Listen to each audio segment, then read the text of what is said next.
Barrister Asaduddin Owaisi M P و صدر کل ہند مجلس اتحاد المسلمین نے مجلس رکن اسمبلی سید احمد پاشا قادری اور اسپیشل چیف سیکرٹری محکمہ بلدی نظم و نسق و شہری ترقی اروند کمار کے ساتھ یاقوت پورہ اور بہادرپورہ کے مختلف علاقوں کا تفصیلی دورہ کیا۔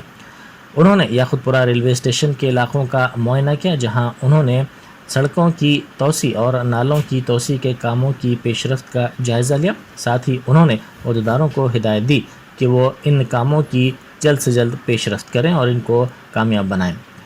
انہوں نے میرالم تالاب اور بہادرپورہ کے مختلف علاقوں کا بھی دورہ کرتے ہوئے اعلیٰ عہدیداروں کو مختلف ہدایات دی۔